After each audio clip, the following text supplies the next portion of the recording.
တရားနည်းနည်းဟောပြရမှာပေါ့နော်နည်းနည်းလားများများတော့ဟောလို့မရှိဘူး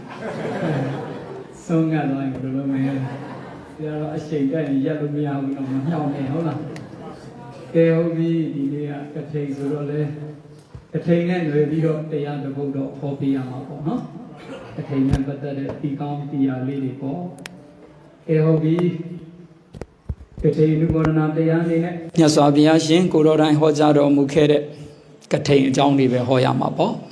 ဒီကထိန်ကိုဦးဇင်းတို့မြတ်စွာဘုရားရှင်ဝိနည်းပါဠိတော်မဟာဝါပါဠိတော်မှာကထိဏခန္ဓကဆိုတာရှိတော့ဗောနော်အဲ့ဒီမှာဝိနည်းပါဠိတော်ကနေပြီးတော့ကထိန်အကြောင်းတွေကိုထုတ်နှုတ်ပြီးယနေ့ကထိန်နဲ့ပတ်သက်ပြီးတော့ဆရာတော်တန်ဃာတော်တွေဟောကြားနေကြခြင်းဖြစ်တယ်နော်ဒါဒီကထိန်ဆိုတာဝိနည်းနဲ့ပဲသက်ဆိုင်တာဘာနဲ့ပဲသက်ဆိုင်တာလဲဒါကြောင့်မို့ဒီကထိန်ကိုအလူခံတဲ့ရဟန်းတော်တွေကိုယ်တိုင်ကဝိနည်းတော်နဲ့အညီဝါဆိုပြီးတော့ဝါကျွတ်လာမှကထိန်ကိုအလူခံခွင့်ရတာပေါ့ဟုတ်တယ်မလားဒါကြောင့်မို့သာသနာတော်မှာဝိနည်းဆိုတာမပါမဖြစ်နော်အသက်သွေးကြောတဲ့ဖွယ်အရေးကြီးပါတယ်နော်ဒါကြောင့်မို့ဝိနည်းဆိုတာမရှိရင်သာသနာဆိုတာလည်းမရှိတော့ဘူးဝိနည်းမရှိရင်ဘာမရှိတော့သာသနာလုံးဝမရှိတော့ဘူးဒါကိုတရားကြီးတို့မိုက်တို့နားလည်ဖို့လိုတယ်ဝိနည်းဟာသာသနာတော်ရဲ့အသက်သွေးကြောကြီးပဲတို့တွေအခုလိုကုသိုလ်ယူခွင့်ရတယ်ဆိုတာလေဝိနည်းပိဋကတ်တော်မှာလာရှိတဲ့ဩဗုဒ္ဓခွင့်ပြုတော်မူထားတယ်ဆိုတဲ့ဗုဒ္ဓရဲ့ကျေးဇူးတော်ကြောင့်သာလင်းအခုလိုကထိန်ကုသိုလ်ကောင်းမှုတွေပြုလုပ်ခွင့်ရလာမရဘူးလားပြုလုပ်ခွင့်တွေရတယ်ဟုတ်ပြီဒီလိုဆိုရင်ဒီကထိန်ဘယ်လိုဖြစ်ပေါ်လာလဲကထိန်ရဲ့အကြောင်းလေးကိုဏိဒံပြောရင်တေနခောပနာသမယေနာတေနခောပနာတပိယေနာဆိုတာဟိုးအခါတစ်ပါးမှာပေါ့လေထိုအခါမှာမြတ်စွာဘုရားရှင်ဗမာသတင်းသုံးတယ်ဆိုတော့တာဝတိယံဝိဟရတိဇေတဝနေအနာထပိန္ဒိကတအာရမေနော်ဒါအလုံးသိပြီးသားမသိဘူးလားသိလားအနာရပိန်ဆိုရင်နာမည်မကျော်ဘူးလားကျော်လားသူကနာမည်ကျော်တယ်ပေါ့ဘာဖြစ်လို့နာမည်ကျော်လဲသီလရှိလို့နာမည်ကြီးတာဘာရှိလို့လဲသီလရှိတယ်အနာရပိန်ကသောတာပန်အရိယာသူတော်စင်သီလကို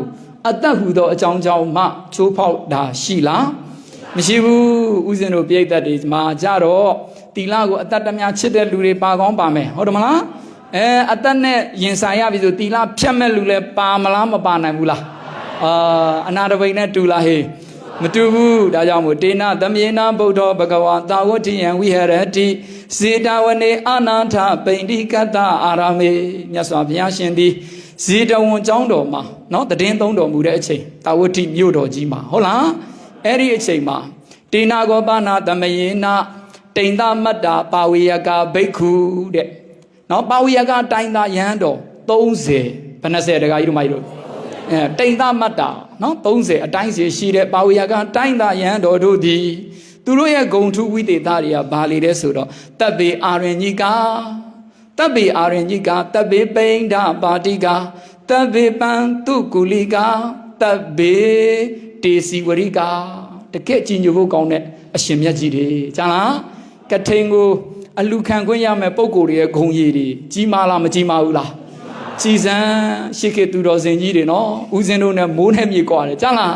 တခါဟိတို့မိုက်တို့ရီမနေနဲ့ဟုတ်လားယနေ့ကဦးဇင်းတို့ကခြာတူးလန်နေကြားလားရှိခေသူတော်စင်တွေဟာတိတ်အစင်းမြင့်တယ်ဟုတ်ပြီလားတပ်ပေအာရဏိကအကုန်လုံးအာရဏိကဆိုတာတောရမနေတာဟာလာတောเจ้าမှာနေုံနဲ့အာရဏိကဂုံကိုမထိုက်ဘူးအထကရာတွေဖွင့်တာဒုတင်ကဝတေနာဒုတင်ဆောင်သည်အစွမ်းဖြစ်တောရမှာနေတာဘာဆောင်နေတကကြီးတို့ရေတောရကြောင်ဆိုပြီးဒုတင်မဟုတ်ဘူးနော်အဲ့ဒါတကကြီးတော့တို့ကတောရကြောင်နာမည်သာတက်တယ်ဒုတင်ရောက်တဲ့ကြောင်းတွေမဟုတ်ဘူးမြန်မာပြည်မှာဇာလား99ရာခိုင်နှုန်းဟာတောရကြောင်မဟုတ်ဘူးဒုတင်ရတဲ့တောရကြောင်ဆိုတာရွာကနေပေ3000ဝေးရတယ်ဘယ်နှထောင်တကကြီးတို့ရေဒါဆိုတခါကြီးတို့တောရကြောင်တက်ထားတယ်ဆိုတာဒုတင်ဆောင်တဲ့တောရကြောင်မဟုတ်ဘူးနော်အခုဘုန်းကြီးတို့ကြောင်တဲ့တောရကြောင်မဟုတ်ဘူးတောရမှာသာဖြစ်တယ်တောရမရဘူးကြားလားအဲ့ဒီလိုသဘောပေါက်ဖို့လိုတယ်သူတို့နေတာကတကယ်တောရမှာဟုတ်ပြီလားအဲ့ဒီလိုဂုံအင်ကပြည့်စုံတာနော်လူတွေနဲ့မရောတော့ဘူးဟုတ်ပြီလားတောရမှာတည်င်းသုံးတယ်အာရဏိကပိန္ဒပါတိကသူတို့တွေကစွန့်ခံကြွပြီးတော့ပဲဆုံးဖုံးကြတယ်ဘာကြွပြီးတော့ပဲဆုံးဖုံးတယ်စွန့်ခံပဲကြွတယ်တကမကြီးတို့အိမ်မှာစွန့်ပင်ဖို့ဖိတ်မှန်တယ်ဆိုရင်လက်မခံဘူးသူတို့တွေကအဲ့လိုဂုံအင်္ဂါနဲ့ပြည့်စုံတယ်ရောက်ရဲတယ်လို့ခေါ်တယ်ဘာလို့ခေါ်လဲ လုံးဝမစားဘူးအိမ်ဒီမှာလိုက်ပြီးဆုံးမစားဘူးဆုံးကန်ကြွပြီးစားတာဒါရဟန်းရဲ့ဂုဏ်တော်ဒကာကြီးတို့မတို့ကရဟန်းတွေဆုံးကန်ကြွလာရင်အထင်မသေးနဲ့ကြားလားတရောင်းစားတွေမဟုတ်ဘူးကြားလားတကောင်မကြီးတို့လာချီးမြောက်တာဘာလို့လုပ်တာလဲလာချီးမြောက်တာတပိတ်လေးပိုက်ပြီးမေတ္တာတွေပွားပြီးဝင်လာတဲ့ရဟန်းတစ်ပါးကိုစွန်းလေးတစ်စွန်းလှူလိုက်ရကုသိုလ်မထူးဘူးလားအဲ့ဒါသိဖို့လိုတယ်နော်တကောင်မကြီးတို့ဆုံးကန်ကြွတဲ့ရဟန်းတွေကိုအထင်မသေးရဘူးကြားလားဗုဒ္ဓရှင်တော်မြတ်ဖရာကိုယ်တိုင်ဆုံးခံကြွတော်မူခဲ့တာဟုတ်ပြီနော်အဲ့ဒီလိုတပ်ဘေပန်တုဂူလိကာအားလုံးပန်းတကူဒုတင်ဆောင်တွေတဲ့ဘာဒုတင်ဆောင်တွေ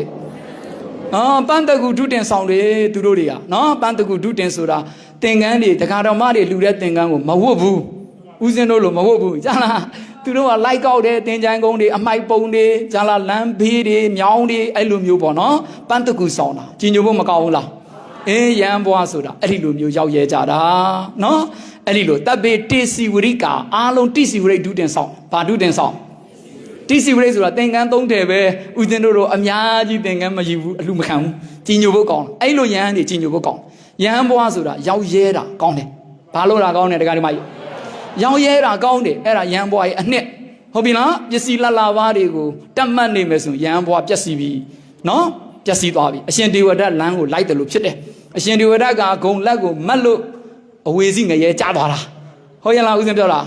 ဦးဇင်းတို့ရဟန်းတော်တွေလည်းဂုံလက်ကိုမတ်ရင်ဘယ်ကိုကြားမှာလဲအဝေစီငရဲတခါတော့မာရီစီကအလူခံဖို့ပဲချောင်းနေတယ်ဟုတ်လားလာခဲ့နော်လာစာအိတ်လေးနဲ့လာကြကြားလားစာအိတ်တော့ပါရင်မကြိုက်ဘူးထူလေးမဟုတ်တယ်မလားဒကမကြီးတို့တတိထားကြဟုတ်လားအဲ့ဒါဦးဇင်းတို့တွေအဲ့လိုသဘောကျမှဆိုရင်ဦးဇင်းတို့ဘယ်ရောက်နိုင်လဲအပယ်ရောက်သွားနိုင်တယ်ဟုတ်တယ်မလားဒီပစ္စည်းလက်လာပါတွေတတ်မှတ်ရင်ဦးဇင်းတို့ဘဝအပယ်ရောက်နိုင်တယ်ဟုတ်ပြီနော်ပြောချင်တာဒီရန်တော်တွေအခုကထိန်ကိုမြတ်စွာဘုရားခွင့်ပြုရမယ့်အကြောင်းထဲမှာဒီအရှင်မြတ်ကြီး30ဟာကြည်ညိုဖို့မကောင်းလားကောင်းလားဒါဒုတင်ကိုသူတို့ပြောမယ်ဆိုရင်တေရတဒုတင်ကာနီသူတို့ကဒုတင်73ပါလုံးဆောင်တယ်ဒုတင်ဘယ်နှပါလုံးဆောင်နော်တီလာတွေကိုချစ်မြတ်လို့တဲ့ဒုတင်တွေဆောင်တယ်တာမန်ပုဂ္ဂိုလ်တွေမဟုတ်သူတို့တွေကအနည်းဆုံးအဲ့ဒီအရှင်မြတ်ကြီးတွေ30ဟာအောက်တစ်ဆုံးကသောတာပန်တွေအောက်တစ်ဆုံးပါတွေလဲအစင်မြင့်ဆုံးကအနာဂံတွေအစင်မြင့်ဆုံးကကဲဦးဇင်းတို့ဒီနေ့ကတိန်တန်ခါကိုစားလူခံတာဦးဇင်းတို့လူမခံဘူးနော်ဦးဇင်းတို့ဂုံမရှိတော့အလူမခံရဲဘူးကြားလားဘလို့အလူခံခဲ့တယ်တန်ခါသာဒီမှာဒါဆိုဦးဇင်းတို့တော့မလွတ်သွားဘူးလားလွတ်သွားပြီလွတ်လိုက်တကောင်မကြီးတို့သင်္ကန်းမตายရဘူးကြားလားပြင်းတောင်ပြင်းသေးတယ်ဦးဇင်းတို့ကလည်းကြားလားဟုတ်ပြီလားသဘောပေါက်လားတန်ခါကိုစားဘာလို့လိုက်တယ်ဦးဇင်းတို့ကလည်းဦးဇင်းတို့လည်းအဲ့လောက်ဂုံမရှိဘူးလေဟုတ်တယ်မလားဂုံမရှိဘူးဒါအစင်းမြင့်တယ်ဒီပုဂ္ဂိုလ်ထူးကြီးတွေဟုတ်လားအဲ့ဒီလိုနဲ့ဒီအရှင်မြတ်ကြီး30ဟာဗုဒ္ဓကိုဖူးမြော်ခြင်းလို့လေနော်တာဝဋ္ဌိယံဘဂဝန္တံထတနာယဟုတ်ပြီလားတာဝဋ္ဌိပြည်မှာမြတ်စွာဘုရားကိုဖူးမြင်ခြင်းလို့သူတို့တွေဝါဆိုဖို့အတွက်ကြွရောက်လာတာလမ်းခီးမှာကြွရင်နဲ့သူတို့တွေတာဝဋ္ဌိမြို့ကိုရောက်ဖို့6ယူဇနာလောက်အလိုတာကိတမြို့ငယ်လေးမှာပဲဝါကတ်မဲ့နေရောက်သွားတာနားလည်လားဝါစုလားပြည့်ကျော်တရက်နေရောက်သွားတာဝါကတ်လိုက်ရတယ်တခါကြီးတို့မကြီးတို့ရဲ့နားလည်လားဦးဇင်းပြောတာယဟန်ဆိုတာဝီနီကိုချစ်တဲ့ယဟန်ဆိုတာတိလကိုချစ်တဲ့ယဟန်ဆိုတာဝါတွင်းကြီးဝါပြက်ခံပြီးသွားပါမလားမသွားဘူးယဟန်ဘွားဆိုတာတိလဖြစ်တိဆောက်ထားတာလေဟုတ်ပြီလားဒါကြောင့်အရှင်မြတ်ကြီးတွေဖះကိုအသေးနှစ်အောင်ချစ်တယ်ဖះရှင်ကိုအယံဖူးမြင်ရှင်ပေမဲ့လေဗုဒ္ဓကိုချစ်တယ်ဆိုရင်ဗုဒ္ဓစကားနားထောင်ရတယ်ဗုဒ္ဓကိုချစ်ရင်ဒကမကြီးတို့လည်းဖះကိုတကယ်ကိုကြည်ညိုတယ်ဆိုရင်တိလချစ်ဖို့မလိုဘူးလားဒကမကြီးတို့ပြောတော့ဗုဒ္ဓံတရဏံဂစ္ဆာမိဓမ္မံတရဏံဂစ္ဆာမိတန်ခံတရဏံဂစ္ဆာမိပြီးမဟုတ်ကလိုက်ပြောဟုတ်တယ်မလားဟုတ်တယ်မလားတချို့တကကြီးတွေအရက်လေးခိုးတော့ဗီယာလေးခိုးတော့ဖះမကြိုက်တော့မလုံးရဘူးလေတကကြီးတို့ကြားလားလုံးရမလားမလုံးရဘူးလားအဲ့ဒါဖះကိုချစ်တယ်သာသနာကိုချစ်တယ်ဆိုတာအဆုံးအမကိုလိုက်နာရတာပြောသာသနာကိုချစ်တယ်ဆိုတာဘာကိုလိုက်နာရလဲအဆုံးအမကိုမလိုက်နာပဲသာသနာကိုချစ်ပါတယ်ဒုဝသာသနာပြုတ်ပါတယ်ဆိုရင်ရီးချင်းတယ်ကြီးခင်ရဲဆိုတာဘယ်ဆရာတော်ဟောသွားလားဖြူးဆရာတော်မဟုတ်လားနားလည်လားဒကမကြီးတို့ဦးဇင်းတို့ဘောကအဲ့လိုဖြစ်နေမယ်သာသနာကိုချစ်တယ်ဗုဒ္ဓကိုချစ်တယ်ဆိုရင်ဗုဒ္ဓရဲ့အဆုံးအမကိုဘာလို့ရမှာလဲလိုက်နာရအဲ့ဒါမှတကယ်ချစ်ရရောက်တယ်ဟုတ်ပြီလားကဲဒီအရှင်မြတ်ကြီးတွေကတကယ်ဖះကိုချစ်တာဟုတ်တယ်မလားဖះကိုဖူးမြင်ခြင်းနဲ့ရင်တဲ့အသေးနဲ့နှလုံးသားတွေကနော်ဒကမကြီးတို့ဦးဇင်းလို့အပျော်ဖះဖူးသွားတာမဟုတ်ဘူးနော်ရင်တဲ့အသေးတွေကနေဗုဒ္ဓကိုဖူးခြင်းနေတာဒ ဒါပေမဲ့ဝါကတ်မနေရောက်တာတော့သွားလို့မရတော့ဘူးဗုဒ္ဓရဲ့ဝီနီးလေလေးတင်ကြီးကဘာတသိန်းသွေးနဲ့ရေးပြီးမှပါရမီတော်တွေဖြည့်ပြီးမှတပင်ညုတညံတော်ပိုင်စဉ်ဗုဒ္ဓဖြစ်ပြီးမှဒီဝီနီးသိက္ခာပုဒ်ပြည့်ညတ်ထားတာသူတို့မကျူးလွန်ဘူးဗျာဟုတ်ပြီလားအဲ့ဒါနဲ့တာဂီတာမြို့ငယ်လေးမှာ3လဝါတွင်3လပတ်လုံးကိန်းအောင်ပြီးတော့သတင်းသုံးလိုက်ရတာသူတို့သွားချင်တာဘယ်မြို့ကိုလဲတာဝတိဘယ်မြို့ကိုလဲတာဝတိမှာရွှေငွေပေါ်လို့လားတခါတော့မှပေါ်လို့လားမဟုတ်ဘူးဖျားရှင်ရှိလို့ဘာရှိလို့ဒါကြောင့်ဖျားရှိတဲ့နေရာဟာတိတ်ပြုံဝေးစရာကောင်းတာကြလားဘာမှမလို့လောကကြီးမှာဖျားတရားတန်ခါနှလုံးသားမှာရှိနေအဲ့ဒီပုဂ္ဂိုလ်ကအမြဲတမ်းပျော်ရွှင်နေလိမ့်မယ်ကြလားဟုတ်ပြီအဲ့လိုပေမဲ့သူတို့တွေတာဂီတာမြို့ငယ်လေးမှာဝါရင်3လလုံးတခါတော့ဥက္ကန္ထရူပေါ်ဆိုတာပြင်းကြီးညင်းငွေ့ပြီးတော့သတင်းသုံးရတာဖျားကိုအယံဖူးမြော့ချင်နေတာကိုစိတ်ကဖျားထံပဲရောက်နေတာတက္ကမကြီးတို့ရောက်ရဲ့လားဟုတ်လို့လားနော်တီလာအခုပဲယူထားတယ်နော်ရောက်လားအခုပြောမှရောက်သွားပြီအခုရောက်လိုက်တယ်ဟုတ်တယ်မလားအဲ့လိုပဲလူတွေကဒီတိုင်းပဲဟုတ်တယ်မလားသူတို့ကတကယ်ကိုဖျားကိုကြည်ညိုတာဖျားကိုချစ်တာအ ਨੇ ဆုံးသောတာပန်ကြီးတွေပဲမဟုတ်ဘူးလားသောတာပန်အရိယာဗုဒ္ဓကိုအယံချစ်တာဟုတ်ပြီလားဒါကြောင့်သူတို့ညင်းငွေ့ပြီးဝါလဲကျွတ်ဟောပျော်ပြီဟေးဝါလဲကျွတ်တော့ဘာဖြစ်လဲဟေးပျော်တာဗောဖျားကိုဖူးချင်လို့ဘ누구ကိုဖူးချင်လို့တော့မိုင်းတို့ဝါကျွတ်ပြီးတို့ပစ်ကနစ်ထွက်ရအောင်ပျော်ဝသားထွက်ဖို့မဟုတ်ဘူးနော်ပျော်တယ်ဆိုတာဘာလို့ဖို့ပျော်တာလဲဖျားကိုဖူးချင်လို့ဟုတ်ပြီလားဒါကြောင့်သူတို့တွေပဝါဒနာတွေပြုပြီးတော့အဲ့ဒီလိုအခုလိုတည်င်းကျွတ်လာပြေကြော်တော့သူတို့တွေခကြီးထွက်လာတာဟုတ်ပြီလားထွက်လာတော့သူတို့တွေကဒီဒုတင်ဆောင်အရှင်မြတ်ကြီးတွေဝီနီလေးစားရဆိုသူတို့မှာဒုကုတ်ကြီးတွေကိုပခုံးပေါ်တွေတင်လာရတယ်ဒါမှမဟုတ်ဒုကုတ်နဲ့ဧကတိနဲ့ထပ်ပြီးယုံထားရတယ်နော်သူတို့ကတိစီဝရိတ်လေးတော့ဗောဒုကုတ်ကြီးမလေးဘူးလားအခုဥစဉ်ပုံမှာတင်လာတာဘာကြီးလဲအဲ့ဒါလေးတယ်ချွေးအောင်ပြန်နေတွေ့လားဟုတ်တယ်မလားဟုတ်တယ်မလားလေးတယ်အဲ့လိုလားပြောချင်တာကလမ်းခကြီးမှာဒုကုတ်ကြီးလည်းပါတော့သင်္ကန်းကြီးလည်းပါတော့မိုးတွေကလည်းရွာစွန့်တွန်းနေတဲ့ပြည်တော့သင်္ကန်းကြီးတွေကဆွဲပြီးတော့အရှင်မြတ်ကြီးတွေလာရတာမပင်ပန်းဘူးလားပင်ပန်းမလားအဲ့လိုနဲ့သူတို့အဲ့ဒီ6ရှိစနာခကြီးကိုလမ်းလျှောက်ရတာဥစဉ်တို့ကားကြီးနဲ့ဘုတ်ခဏန်းဆိုမရောက်ဘူးကြားလားရှေးကသူတော်စင်တွေတိတ်ကြည်ညိုဖို့ကောင်းတာဗုဒ္ဓကိုချစ်လွန်းလို့ကြည်ညိုလွန်းလို့ဖျားဖူးထွက်လာတာဗုဒ္ဓရဲ့ဂုဏ်တော်တွေပွားပြီးတော့ဣတိပိသောဘဂဝါအာရဟံသမ္မာသမ္ဗုဒ္ဓောဗုဒ္ဓရဲ့ဂုဏ်တော်တွေနှလုံးသားမှာထုံမွမ်းပြီးကြွလာတာဟုတ်ပြီလားဖျားဖူးထွက်တယ်ဆိုတာဗုဒ္ဓဂုဏ်တော်ပွားရတာပြောဖျားဖူးထွက်တာဘာပွားအဲ့တော့မှတို့ကြိုက်ထီကိုသွားတယ်ကားပေါ်သွားတယ်စကားတွေများပြီးနေကြစီတွေစားပြီးသွားကြဟုတ်တယ်မလားဖျားကုန်းတော့ပွားသွားလားဖျားဖူးသွားလားအဲ့ဒါဆိုဖျားဖူးသွားတာနဲ့တူလာလားဖျားသက်လဲတာနဲ့တူလာလားအဲ့လိုပြင်းပြီးတော့လိုက်သွားတာတကယ်တော့ဟုတ်တယ်မလားတတိထားဖို့လိုတယ်ဟုတ်တယ်မလားဒါကြောင့်တကောင်မကြီးဖျားကိုဖူးခြင်းဘုံနာကုန်းတော်တွေနှလုံးသားမှာထုံမွမ်းပြီးတော့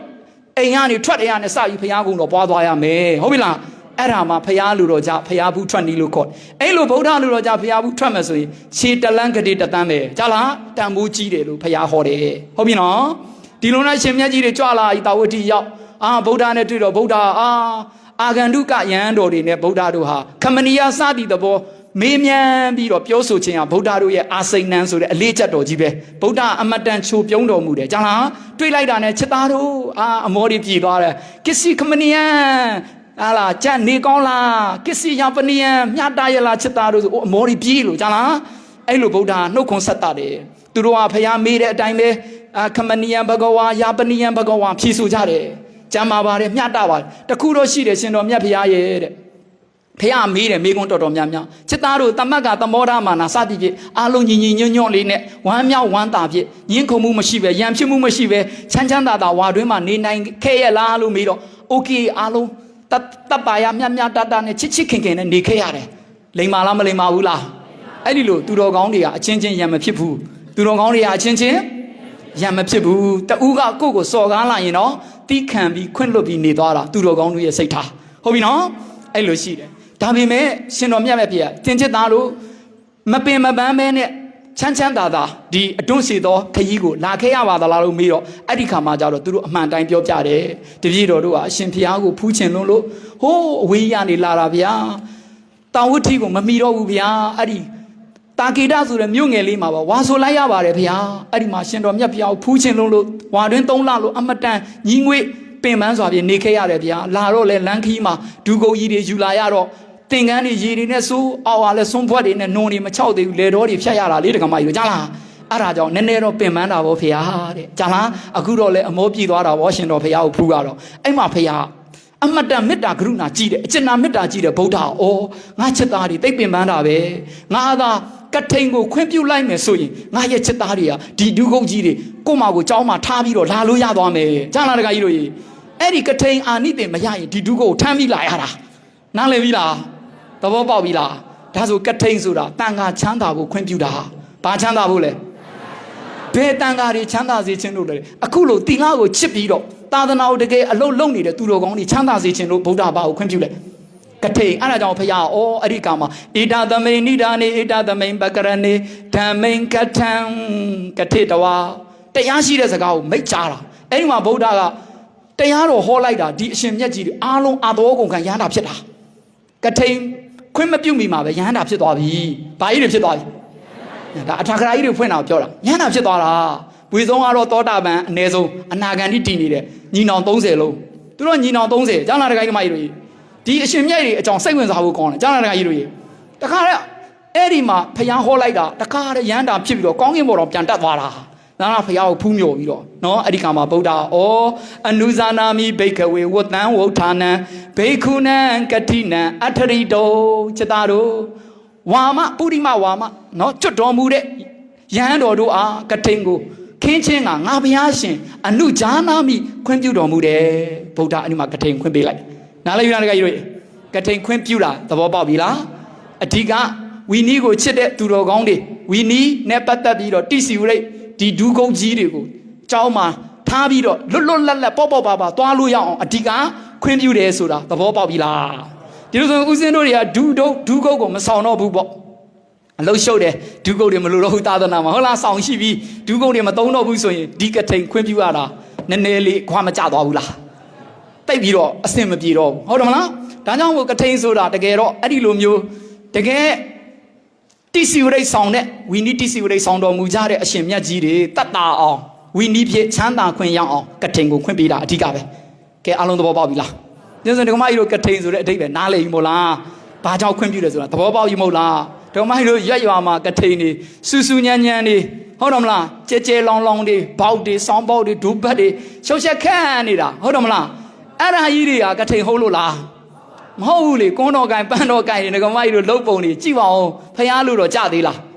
စဉ်းစားပေါ့ကိုလှုပ်တဲ့အလုပ်ဟာဗုဒ္ဓလို့တော့ကြလားတွေးကြည့်ရင်ဟုတ်တယ်မလားတွေးကြည့်ပေါ့ငါတို့လှုပ်တာဖះလို့တော့ကြပြောတော့ဖះရဲ့သားတော်တွေသမီးတော်တွေဗုဒ္ဓဘာသာဝင်တွေဟုတ်ပြီလားပြီးလှုပ်ရှင်ရလှုပ်တယ်ဟုတ်တယ်မလားပြောပြတဲ့ဆရာတော်တန်ခါတော်ကြီးကြိုက်မကြိုက်ဘူးဒီဖုန်းကြီးကွာအားနေဓာကြီးပဲပြောနေတာပဲ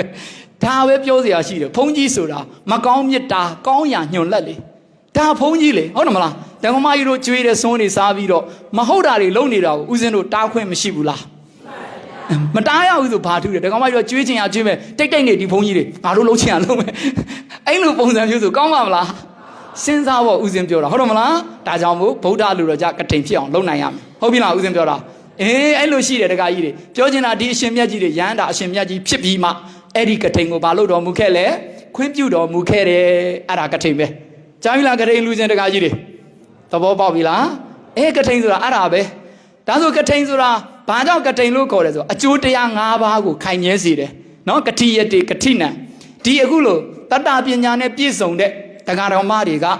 ကဒီလိုမျိုးဗုဒ္ဓလူတော်ကြကထိန်ကိုလှူဒန်းလိုက်မယ်ဆိုရင်ဒီအရှင်မြတ်ကြီးတွေကဝိနည်းတော်နဲ့အညီကထိန်ကိုခင်းလိုက်မယ်အနုမောဒနာပြုလိုက်မယ်ဆိုရင်အကျိုးအာနိသင်၅ပါးရဘယ်နှပါးရအကျိုးအာနိသင်၅ပါးရတယ်တခါကြီးတို့ကြားလားအဲ့ဒါကြောင့်အဲ့ဒီအကျိုးအာနိသင်၅ပါးကအခုလို့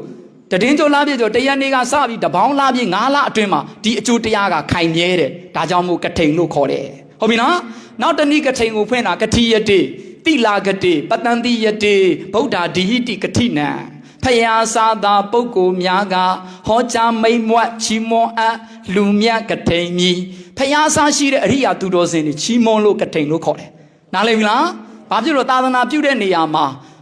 ဝိနည်းသိက္ခာပုဒ်တွေ9ခုလောက်ချမ်းချမ်းသာသာလွတ်လပ်ခွင့်ရပြီးတော့တန်ဃာတွေချမ်းသာလို့ဖယားစားတဲ့အရိယာသူတော်ကောင်းတွေချီးမွမ်းတာဟုတ်ပြီလားဆိုလိုက်ဖယားစားသာပုဂ္ဂိုလ်များကဟောကြားမိန်မွတ်ချီးမွမ်းအပ်လူမြတ်ကထိန်မြည် အဲ့ဒါကထိန်ပဲနားလည်ပြီနော်ဒီလိုကျွန်မတို့ကထိန်ကိုနားလည်သွားပြီနော်အဲ့လိုကထိန်နေအဲ့ဒီအကျိုးတရား၅ပါးရရင်ဦးဇင်းတို့လည်းချမ်းသာတယ်နော်တကယ်ဝီနီးကိုလေးစားတဲ့ဝီနီးကိုအလေးကလူပြုတဲ့သူတော်ကောင်းတွေသာသနာမှာချမ်းသာဖို့ဗုဒ္ဓမြတ်စွာကထိန်ကိုခွင့်ပြုတယ်တကောင်မကြီးတို့တပြေတပင်ကြီးတွေလာလှူဖို့ကထိန်ကိုခွင့်ပြုတာ no ဟုတ်လားမဟုတ်ဘူးဟုတ်လားဟေးဒီလိုဆိုရင်တကောင်မကြီးတို့တတိထားတင်လားမထားတင်ဘူးလားကထိန်ဆိုပြီးဦးဇင်းတို့ပတ်စံတွေလာလှူတယ်ဆိုတာဗုဒ္ဓလူတော်ကြပါတော့မလားမကြောက်ကထိန်ဆိုတာသင်္ကန်းကိုတန်ဂီကစစ်တန်ကားကိုအာယုံပြုပြီးတော့သင်ပိုင်လေးတစ်ထည်ဖြစ်စေဟုတ်ပြီနော်ဧကတိလေးတစ်ထည်ဖြစ်စေဒူးကုန်းလေးတစ်ထည်ဖြစ်စေလှူမဲ့တန်ခတ်တာဒီမာလို့လှူရင်အဲ့ဒါကထိန်ခင်းလို့ရပါတယ်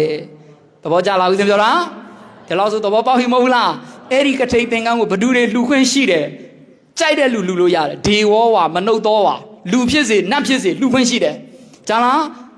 ဦးဇင်းတို့နောက်ဆုံးတက္ကတော်မတွေဆင်းရဲသွားတယ်အမိတိုင်းပြည်ကဆင်းရဲနေပြီဟုတ်လားပတ်စံမရှိတော့ဘူးဟုတ်လားငမွဲတွေဖြစ်သွားပြီဘာမှမတတ်နိုင်ရင်လဲကိုဒီကြောင်းတိုင်းမှာသင်္ကန်းပူတဲ့ဦးဇင်းတစ်ပါးကတန်ဃာတော်တွေဝီနီးနဲ့တိတ်ခါပုံ၅ခုလွတ်လပ်ခွင့်ချမ်းသာခွင့်ရအောင်ဆိုပြီးတော့ तू ကပညာရှိတယ်ဆိုရင် तू သင်္ကန်းလေးကို तू ကတန်ဃာတွေစုပြီးတော့တန်ဃာသားဒေမာဆိုပြီးလှူလိုက်ရင်အဲ့ဒီသင်္ကန်းလေးကိုကထိန်ခင်းလို့ရတယ်ဒီလိုဆိုရင်သတင်း၃ပေါ်၅ပါးယဟန်တွေတာမဏေတွေဘိက္ခုနီမတွေတိတ်ခံမန်တွေလည်းလှူခွင့်မရှိဘူးလားကထိန်လူခွင့်ရတဲ့ပုံကိုယ်တွေနတ်တွေကလည်းတရားမင်းနဲ့လာလူလို့မရဘူးလားအဲ့လိုဘဟုတုတလေးမှတ်အောင်သဘောပေါက်ပြီလားသို့တော်လည်းအဲ့လိုလူတန်းခွင့်ရပေမဲ့ဟာလားငါအကြောင်းတကကြီးတရားကောင်းတယ်ဒီနေ့လည်းကထိန်ကိုဘယ်သူမှလှူဖို့မလျှောက်ထားသေးဘူးမဖြစ်ဘူးတို့ကြောင့်ကထိန်မရရင်ဒုက္ခပဲစသည်ဖြင့်စိုးရိမ်ပြီးတော့အကြောင်းတကကိုခေါ်ပြီးတကားကြီးကထိန်လူရှင်မရှိဘူးကွယ်ကထိန်လူရှင်တွေဖြစ်အောင်လုပ်ပါဦးလို့ပြောလိုက်တယ်နာကပတိမအပ်ဘူးအလားဝီနီနဲ့မအဆတော့ဘူးတဲ့မာတရံပိဝိညာပေတုံနဝတ္တတိအမေကိုတော့အတိပေးလို့မရဘူးကထိန်ခင်းဖို့ဆိုတာအဲ့ဒါကြောင့်မို့ကထိန်ကမြတ်တာဟုတ်ပြီလားသူမှသူတတ္တာပညာနဲ့ပြည့်စုံပြီးတော့ကိုယ်အလိုလိုတတ္တာပညာနဲ့နော်ရှိတဲ့ပုံကိုယ်တွေသားနဲ့လာလျှောက်မှကထိန်ကအလူခံလို့ရတာဝိညာဉ်ဖြစ်တောင်းလို့မရဘူးအမေမှာတော့အလူခံလို့မရဘူးဆိုတော့ကြံတဲ့ပစ္စည်းလေးပါမဖိတ်မှန်ထားသည်ဖြစ်စေဖိတ်မှန်ထားသည်ဖြစ်စေចောင်းတကာဖြစ်စေចောင်းတကာမှဖြစ်စေအလူခံလို့ရလားဟေ့ဝီနီးဆိုတာအဲ့လိုမြင့်မြတ်တယ်ဆိုတာသဘောပေါက်ပြီလားအဲ့ဒီလိုမျိုးကထိန်ရဲ့သဘောဟုတ်ပြီလားဒီအောင်ကထိန်သင်္ကန်းဆိုတာအာဂါသတော့ဩတိဏတတိတမေဝဝတ္တတိကောင်းငင်ကနေသူ့အလိုလိုကြလာတယ်လို့ပဲသူ့အလိုလိုတတ္တာပညာပြည့်စုံတဲ့အမျိုးကောင်းသားတွေအမျိုးကောင်းသမီးတွေကလာရောက်ပြီးလှူဒန်းတာနဲ့တူတယ်နားလည်ပြီလားအဲ့ဒါကြောင့်မို့ကထိန်မှာဝိညာဉ်မအပ်ပါကထိန်မှာဝိညာဉ်မအပ်ဘူးသဘောပေါက်ပြီနော်တခါကြီးတွေဒါကြောင့်မို့ဒီကထိန်ကဖယားစသာပုဂ္ဂိုလ်များကဟောကြားမိတ်မွတ်ချီမောအပ်လူမြတ်ကထိန်ကြီးကဲသဘောပေါက်ပြီလားအဲ့ဒီလိုတတ္တာပညာနဲ့ပြည့်စုံတဲ့တရားဓမ္မတွေကဥစဉ်တို့အခုပုရိမာဝါကျွတ်တော့အခုတန်ဃာတော်တွေကိုအာယုံပြုပြီးတော့တန်ခတ်တာဒေမာဆိုပြီးဘာလို့ရတာလဲလူရတာငါဆရာတော်ဖြစ်လို့ဆိုပြီးတော့ကထိန်သင်္ကန်းအကောင်းစားဝယ်ပြီးသွားကတ်လဲမရဘူးမအပ်ဘူးဘာကုံအာယုံပြုအခုဒီနေ့ကတ်တာဟုတ်ရလားမှန်ရလားပြုရလားဒကာကြီးတို့ပြုရလားအဲ့လိုဆိုရင်ဒီသင်္ကန်းလေးကိုဒီကထိန်ညက်သင်္ကန်းလေးကိုဟုတ်ပြီလားဦးဇင်းတို့ဘယ်လိုလုပ်ရလဲဒီเจ้าကနေပုရိမာဝါကျွတ်တဲ့ဦးဇင်းတို့ဒီနေ့အတွင်းကထိန်ခင်းရမှာကြားလားမချုပ်ရသေးဘူးမစိုးရသေးဘူးဆိုရင်ချုပ်ဖြတ်ပြီးတော့စိုးရတာဟုတ်ပြီလားအခုကတော့ချုပ်ပြီးသားစိုးပြီးသားဆိုတော့ပတ္တိပဲဝီနီးနဲ့လည်းညီရအောင်မှာဓာခွဲဓာဖြတ်ဖြစ်အောင်ဘာဖြစ်အောင်မှာဓာခွဲဓာဖြတ်ဖြစ်မှာဓာခွဲဓာဖြတ်မဟုတ်ရင်မအပ်ဘူးဟုတ်ပြီလားအဲ့လိုမျိုးဓာခွဲဓာဖြတ်ဖြစ်တာကိုဦးဇင်းတို့အဲ့ဒါကိုဒီမှာဝါဆိုတဲ့ဦးဇင်းတွေတဲကတိန်တဲ့ကိုဦးဇင်းတို့ခေါ်သွားရတယ်ငါเจ้าတိုင်းဘုန်းကြီးဆိုပြီးတော့ကထိန်သင်္ကန်းအလှခံခွင့်မရှိပါကထိန်ကအဲ့လိုမြတ်တာသင်္ကန်းနွမ်းပါတဲ့ပုဂ္ဂိုလ်ရွေးချယ်လိုက်ရပါတယ်ဟာလားအဲ့ဒီတည်းကနေဦးဇင်းတပါးပါသင်္ကန်းစုပ်ပြဲနေပါပြီဖေဟာဆိုသူ့ကိုရွေးချယ်ရတယ်ကြားလားရွေးချယ်ပြီးရော့နင်းယူဆိုမရဘူးအဲ့ဒီလိုလုံးလုံးမရအစင်မြင့်မြင့်ဗုဒ္ဓကိုယ်တိုင်မိတ်ချခဲ့တယ်ညတ္တိဒုတိယစတုတ်ညတ္တိဒုတိယကမ္မဝါစာဖြစ်ကမ္မဝါစာဖတ်ပြီးပေးရတာသူနောတုမေဘန္တေတမ်ခောအဲ့လိုနားလည်လားတခါကြီးမကြီးတို့ရေနောက်ဆုံးမှာဤတာညတ္တိညတ္တိဆိုတာတခါကြီးတို့ကြားဘူးလားဘာသင်္ကန်းလို့ပြောကြလဲညက်သင်္ကန်းဆိုတာအဲ့လိုညက်ကမ္မဝါစာဖတ်ပြီးမှအဲ့ဒီသင်္ကန်းနွမ်းပါတဲ့ဥစဉ်ကိုပေးရတာအဲ့ဒါကြောင့်မို့ညက်သင်္ကန်းလို့ခေါ်တာဘာသင်္ကန်းလို့ခေါ်နားလည်မလားတခါကြီးမကြီးတို့ရေအဲ့လိုလဲနားလည်အောင်ပါဟုတ်တယ်မလားအဲ့လိုနားလည်ထားရအကယ်၍သင်္ကန်းအားလုံးတထေးကြီးပဲဓမ္မဝိနည်းအကြောင်းတထေးကြီးပဲသင်္ကန်းဆင်းရဲမှုမရှိရင်တော့ဒိုင်စားဘယ်သူစားဆရာတော်စားရတာအဲ့ဒီခါမှာကြားလား ဝါကြီးဆုံးဝါအကြီးဆုံးပုဂ္ဂိုလ်သိမ်းရတယ်ကြားလားအဲ့လိုမျိုးရှိတယ်နားလည်ပြီမဟုတ်လားအဲ့ဒီလိုမျိုးညတ်သင်္ကန်းနဲ့ပေးပြီးမှအဲ့ဒီမှာဒါဒုကုန်းနဲ့ခင်းရှင်ဒုကုန်းနဲ့ကထိန်ခင်းရတယ်ဟုတ်မလားဧကတိနဲ့ခင်းခြင်းဧကတိသင်းပိုင်နဲ့ဆိုရင်သင်းပိုင်ပေါ့ဒါတခါကြီးတို့မကြီးလှူတဲ့အတိုင်းပဲသွားရတယ်ဟုတ်ပြီလားအဲ့ဒီလိုရပြီဆိုရင်အဲ့ဒီဦးစင်ကသူ့ရဲ့သင်္ကန်းဟောင်းဒုကုန်းနဲ့ခင်းမယ်ဆိုဒုကုန်းကိုသူဆောင်ထားတဲ့ဒုကုန်းဟောင်းလေးကိုအတိတ်တန်ချရတယ်ဟုတ်ပြီလားတခါကြီးမကြီးဣမံတန်ခါတိန်ပစ္စုဒ္ဓရာမိဤဒုကုန်းသင်္ကန်းကိုအတိတ်တန်စွန့်ပါဤပစ္စုဒ္ဓပြုပါဤလှုပ်လိုက်ရတယ်ပြီးရင်ကထိန်အလူရှင်တွေလှူတဲ့ဒုကုတ်ဆိုရင်ဒုကုတ်လေးကိုအဋိဋ္ဌံတင်ရတယ်။ကြားလား။ဣမန်တန်ခါတဲ့အဋိဋ္ဌာမိအဲ့လိုအဋိဋ္ဌံတင်ကပ္ပဗိန္ဓုလေးတဲ့ထိုးရသေးတဲ့ဝီနီးတော်နဲ့အညီဒါဝီနီးကိုတကယ်ကျင့်သုံးနေမှဒီလိုမျိုးတွေလုပ်ရတာဟုတ်ပြီလား။ဝီနီးမကျင့်ဘာမှအထိပ္ပယ်မရှိဘူးဟုတ်ပြီနော်။အဲ့ဒီလိုမျိုးထိုးပြီးမှအဋိဋ္ဌံတင်ပြီးမှဣမာယတန်ခါတိယာကတိနံအထရာမိဤဒုကုတ်သင်္ကန်းကြီးဖြစ်ကထိန်ကိုခင်းပါ၏ဆိုပြီးတော့ကထိန်ခင်းတာပြီးရင်သူကနေပြီးတော့ကထိန်သင်္ကန်းရတဲ့ဦးစင်ကအနုမောဒနာပြုဖို့တိုက်တွန်းရတယ်အထတံဗန္တိတန်ခတကတိနဓမိကောကတိနထာတော့အနုမောဒထာအဲ့လိုမျိုးတိုက်တွန်းရတာကြားလားတပြည့်တော့ဒါတရားအဖြစ်ဖြစ်ပေါ်လာတဲ့ဒါကထိန်ပေါ့နော်ကထိန်ကိုခင်းရပါပြီတန်ဃာတော်တွေအားလုံးအနုမောဒနာပြုပါအဲ့ဒါဆိုတန်ဃာတွေအားလုံးကအစဉ်တိုင်းအနုမောဒနာပြုရတာပြုလိုက်ရင်အားလုံးကထိန်ရဲ့အာနိသင်၅ပါးရကြတယ်ဘယ်နှပါးကထိန်အာနိသင်၅ပါးကြားလားတကောင်ကြီးတွေအဲ့ဒီ၅ပါးဟာတခါကြီးတို့ကကထိန်လူတဲ့တတ္ထာပညာနဲ့ပြည့်စုံတဲ့အမျိုးကောင်းသားအမျိုးကောင်းသမီးတို့ရဲ့စေတနာမေတ္တာကြောင့်ရတာတမရလာပြီးတော့ပေးလို့မရဘူးနားလည်လားဘူချုပ်ကြီးလာပေးလို့မရဘူးတထေးကြီးလာပေးလို့မရဘူးတကူးရှင်လာပေးလို့မရဘူးတတ္ထာပညာနဲ့ပြည့်စုံတဲ့ကထိန်အလူရှင်တွေရဲ့ဒါစေတနာမေတ္တာကြောင့်ဒါဒီလိုအရှင်မြတ်တွေကထိန်အာနိသင်ရဲ့အကျိုးဘယ်နှပါးရလဲ၅ပါးမပန်မကြားလူရသွားညာမပန်မကြားလူရသွားပြစ်များမသိမ့်ပြီကြားလားတခါကြီးတို့အဲ့ဒီကထိန်အာနိသင်၅ပါးမှာစာရိတ္တသိက္ခာပုဒ်ဆိုတာရှိတယ်ဦးဇင်းဝင်းကြီးတော်မှာဒကာဓမ္မတွေဦးဇင်းတို့ရွာထဲမှာဆွန်းစားဖို့ဖိတ်ထားတော့ပေါ့ဖိတ်တာဦးဇင်းကဒီမှာသွားမယ်ဆိုရင်ဘယ်သူမှမပန်ပြောပဲနဲ့ခက်တီတီနဲ့သွားမယ်ဆိုရင်ပါစိတ်အာဘသင့်ဘာအာဘသင့်ဦးဇင်းတို့ရဟန်းဘွားဆိုတာသွားချင်တိုင်းသွားလို့မရအောင်ဝီနီးဘောင်နဲ့နေရတဲ့ရဟန်းတွေဆိုတာသွားချင်တိုင်းမသွားဘူးကြားလားကိုမကိုကျောင်းထဲမှာပဲနေတာဟုတ်ပြီနော်အဲ့လိုသွားချင်တယ်ဆိုပန်ပြောပြီးမှသွားရတာဘာလို့ပြီးမှသွားရတာဒါပေမဲ့အဲ့လိုတတ္တာပညာပြည့်စုံတဲ့ကထိန်အလူရှင်တွေလှူတဲ့ကထိန်သင်္ကန်းအစွမ်းအာနိသင်တွေရထားတဲ့ဥစဉ်တွေကြတော့မပန်မကြားလူရသွားပြင်းများမသိမ့်ပြီဘဒုမှမပန်ပြောပဲနဲ့ကိုမကိုသွားလို့ရတယ်တဲ့အဲ့ဒီအိမ်မှာဆွန့်သက်စားလို့ရတယ်အဲ့ဒါကထိန်ရဲ့တကူဘာရဲ့တကူနားလည်ပြီလားဥစဉ်ပြောတာအဲ့ဒီလိုမျိုးရှိတယ်ဒါနံပါတ်1လွတ်လပ်ခွင့်ရနံပါတ်2ကအာတမာဒါနာစာရတိတ်ခါပုတ်ဆိုတာဥစဉ်တို့ဒီတိစီရိတ်ဒီဒုကုတ်ရဲ့ဧကတိရဲ့သင်းပိုင်ရဲ့အဋိဋ္ဌံတင်လာတဲ့သင်္ကန်း3ထည်ရှိတယ်နားလည်ပြီနော်ဒီမှာ3ထည်အဲ့ဒီ3ထည်ကိုဥစဉ်တို့ကပုံမှန်ဆိုရင်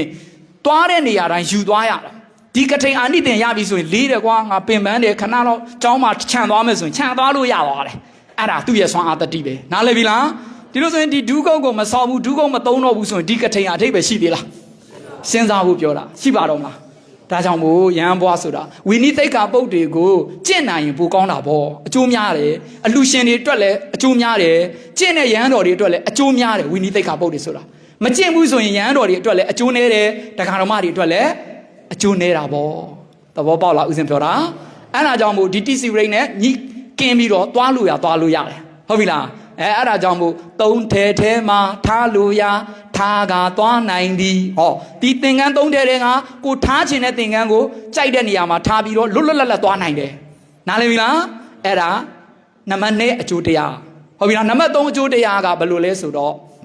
ဒကာတော်မတွေကဥစဉ်တို့ကိုဝီနီနားမလဲဘူးပေါ့ယနေ့ခေတ်ဒကာတော်မတွေကဝီနီနားမလဲဘူးဆိုရင်ဥစဉ်တို့ကိုဆရာတော်ဘုရား KFC ကြက်ကြော်အိမ်မှာစားဖို့ဆရာတော်ဘုရားတို့၄ပါးကိုပင့်ပါတယ်ဘုရားဟုတ်လားကတွန်ရွာတကာကြီးကလာပင့်ဟောဦးလာအောင်ကြီးကလာပင့်ပါဟုတ်တယ်မလားဘာကြက်ကြော်လဲ KFC ကြက်ကြော်ဆိုပြီး तू ကလာပင့်तू ဝီနီမသိဘူးဆိုရင်ဦးစင်ကအဲ့ဒါဦးစင်ကလည်းဝီနီနားမလဲဘူးဆိုသွားစားလိုက်တော့ဦးစင်တို့အကုန်ပါစိတ်တင်ဟောဘာအဘတ်တွေတင်ပါစိတ်ဟုတ်တယ်မလားတန်ခါ၄ပါးသွားပြီးသက်စားရဂိုင်းကနဘောစင်တင်ပါစိတ်အဘတ်တင်နေတိုင်းအချောင်းနေအဘတ်တင်ဟောဒါပေမဲ့တတ္တပညာနဲ့ပြည့်စုံတဲ့တရားတော်မတွေကအခုလိုကထိန်သင်္ကန်းတွေကတ်ထားပြီးဦးဇင်းတော်ကထိန်အာနိသင်ရတာပြီးဆိုရင်ရောโอเคပဲဘဒုမှပြဿနာမရှိတော့ဘူးတဆာကြိုက်တဲ့လောက်စာဘာအဘမှမသိဘူးတဲ့အဲ့ဒါကထိန်ရဲ့အစွမ်းတွေပဲအဲ့လိုအစွမ်းတတိကို သမရမင်းတွေဘူကျုပ်ကြီးတွေပေးလို့ရလားဝိဇ္ဇာတွေဟာလားဘိုးတော်တွေလာလုပ်ပေးလို့ရလားမရဘူးအဲ့ဒါကြောင့်သာသနာတော်မှာတတ္တာတရားရှိတယ်ဝိနည်းနာလေပညာရှိတဲ့ပုဂ္ဂိုလ်တွေကတိုက်တန်မှုရှိတယ်သဘောပေါက်ပြီလားအဲ့ဒါကိုဦးဇင်းတို့ဆောင်ပုတ်လေးကဘယ်လိုလဲဆိုတော့၄ပါးတူပင်ခိုင်းဘောစဉ်စားခြင်းစားနိုင်သည်ဟော၄ပါးတူပင်ခိုင်းဘောစဉ်စားခြင်းစားနိုင်သည်ဆိုတာယဟန်၄ပါးအတူဟိုနာလိုတတ်စားတာကိုခဏဘောစဉ်လို့ခေါ်တယ်ကြက်သားဟင်းစားပါထမင်းစားကြွပါကြက်သားကြောဝက်သားကြောခောက်ဆွဲကြောမအပ်မဆက်ဖိတ်မှန်ထားတဲ့အဲ့ဒီဘောစဉ်တွေကို၄ပါးအတူစားတာကိုဒါခဏဘောစဉ်စားတယ်လို့ခေါ်တယ်ပေါ့အဲ့ဒါကိုစားရင်ပါစိတ်အာဘတင်အခုတော့အာဘတင်သေးလားအဲ့ဒါကို၄ပါးတူပင်ခိုင်းဘောစဉ်စားခြင်းစားနိုင်သည်စားလဲအာဘမတင်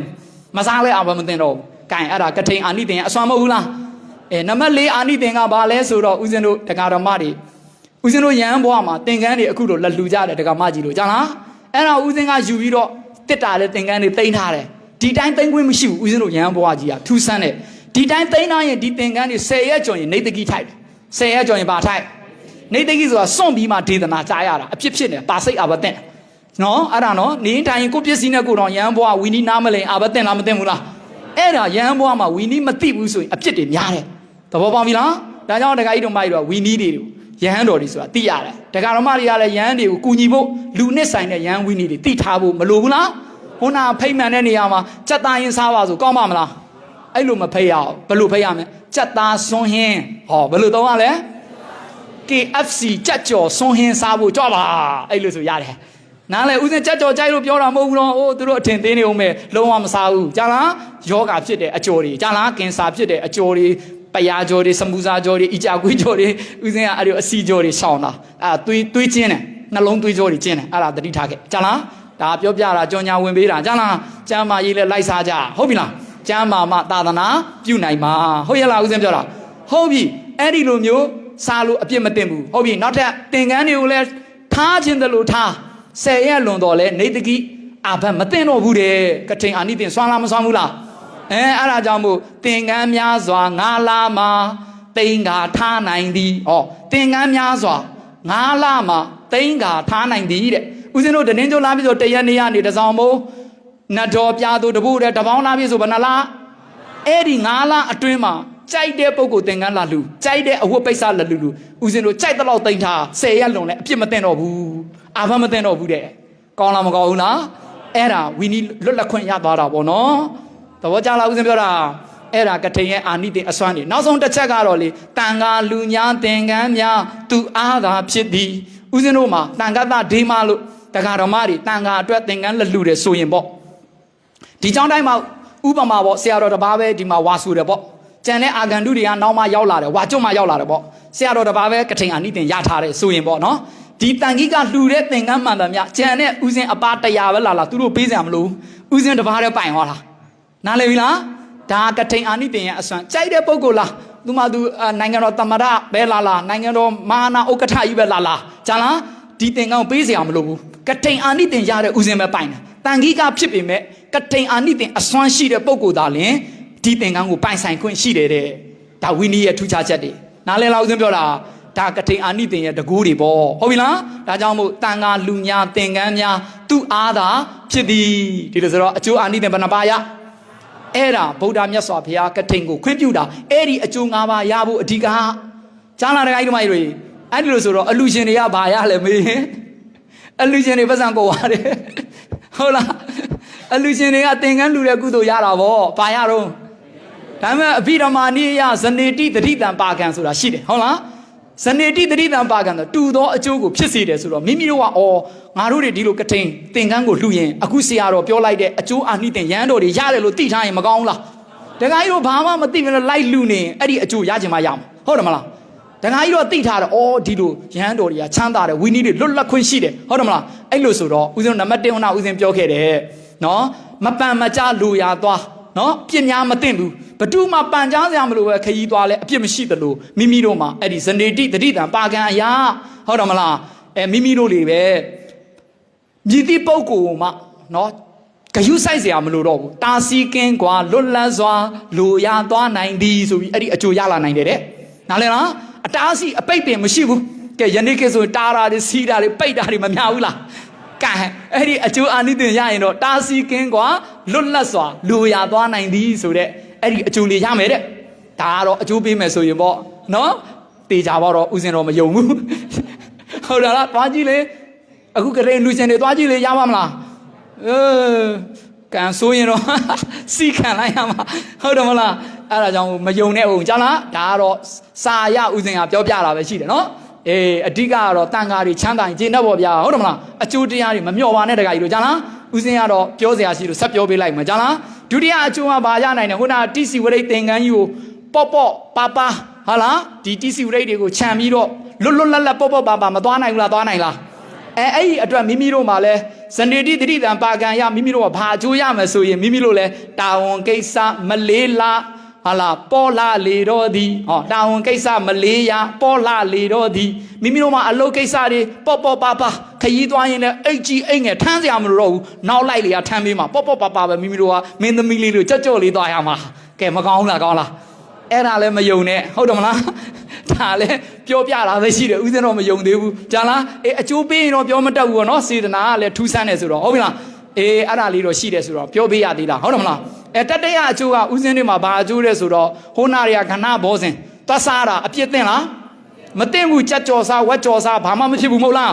းအဲ့ဒီလိုပဲမိမိတို့မှာလဲစားလို့ရများစားတော်ည